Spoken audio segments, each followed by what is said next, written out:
My first period class, I actually teach life skills, which are lower functioning kids than essential level.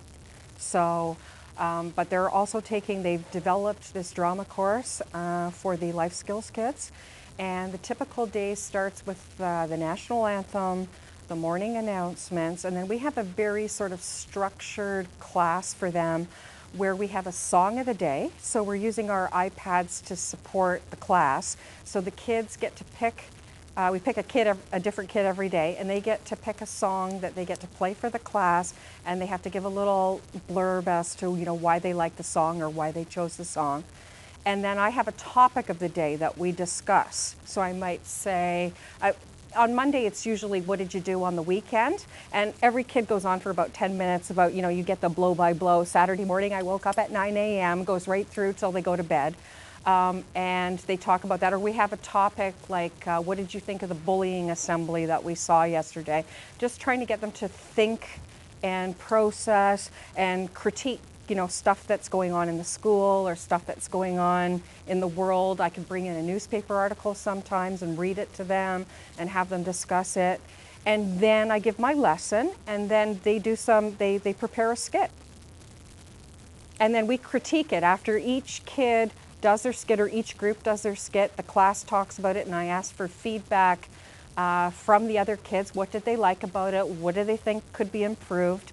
And then, we pretty much do that for the period. And then sometimes I have like a game or a warm-up activity for them, like a game that we play. And then sometimes we have a relaxation exercise at the end where they just cool down so that the period 2 teacher's not getting a bunch of kids wired for sound.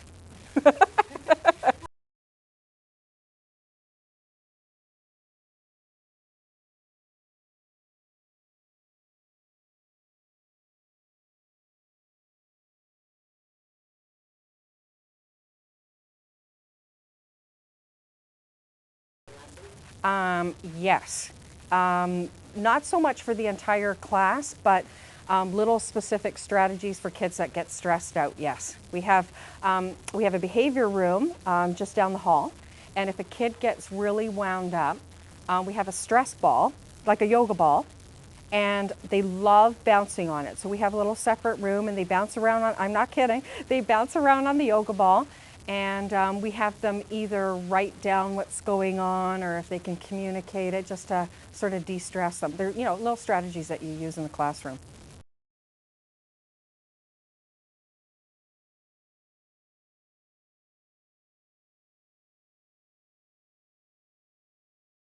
2 or 3 a day. The first few weeks, it was nonstop. It was just when you're putting out one fire, another one is brewing in another location and across the other side of the room.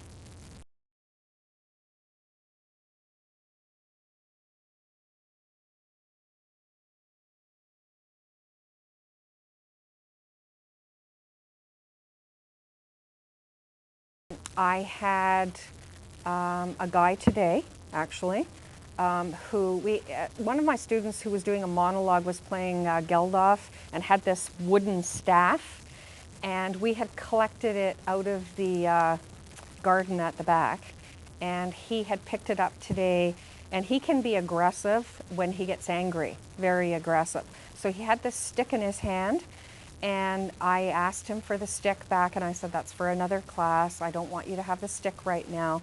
And he freaked out on me and said, why, I want the fucking stick. Give me the stick right now. And he had the stick up like this in his hand.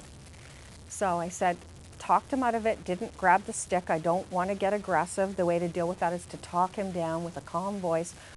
Please put the stick down on the table. So he's still screaming, but he eventually put the stick down on the table, and then I said, let's go out and talk. Took him to the behavior room, calmed him down, explained why I wanted him to put the stick down, and he was fine. I gave him a 5-minute timeout, had my EA go back and collect him and bring him back to class, and he was fine, and he apologized when he got back. Or she had that sort of chat with him about how he actually scared some of the students in the room as well.